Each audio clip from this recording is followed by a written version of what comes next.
Apocalypsis, chapitre 16.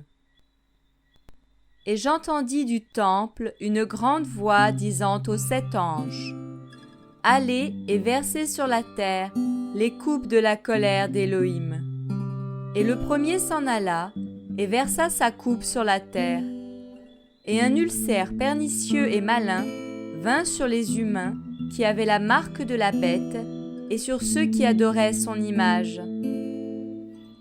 Et le second ange versa sa coupe sur la mer, et elle devint du sang, comme celui d'un mort, et toute âme vivante mourut dans la mer.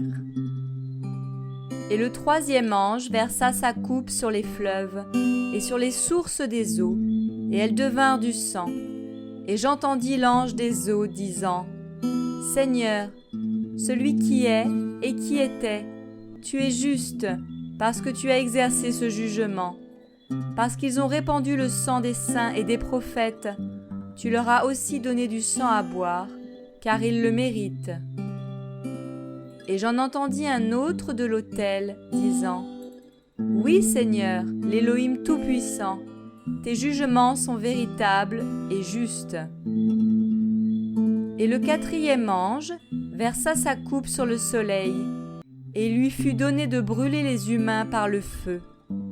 Et les humains furent brûlés par de grandes chaleurs, et ils blasphémèrent le nom d'Élohim, qui a l'autorité sur ces fléaux, et ils ne se repentirent pas pour lui donner gloire. Et le cinquième ange versa sa coupe sur le trône de la bête, et son royaume s'obscurcit. Et ils mâchaient leur langue de douleur, et ils blasphémèrent l'Élohim du ciel à cause de leurs douleurs et de leurs ulcères, et ne se repentirent pas de leurs œuvres. Et le sixième ange versa sa coupe sur le grand fleuve, l'Euphrate, et son eau tarit, afin que la voie des rois venant du côté où le soleil se lève fût préparée. Et je vis sortir de la gueule du dragon, et de la gueule de la bête, et de la bouche du faux prophète, 3 esprits impurs, semblables à des grenouilles. Car ce sont des esprits de démons qui produisent des signes, et qui vont vers les rois de la terre, et de toute la terre habitée, afin de les rassembler pour la guerre du grand jour de l'Élohim Tout-Puissant. Voici, je viens comme un voleur. Béni est celui qui veille et qui garde ses vêtements, afin de ne pas marcher nu, et qu'on ne voit pas sa honte.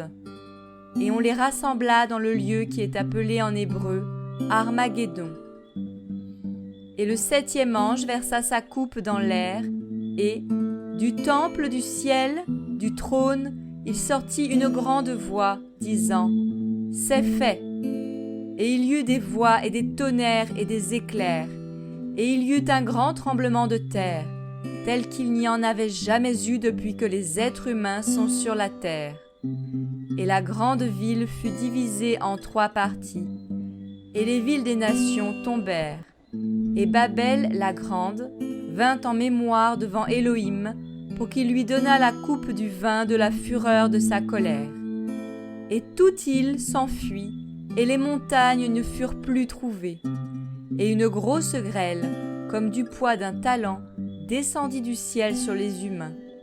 Et les humains blasphémèrent Élohim à cause du fléau de la grêle, parce que ce fléau est extrêmement grand.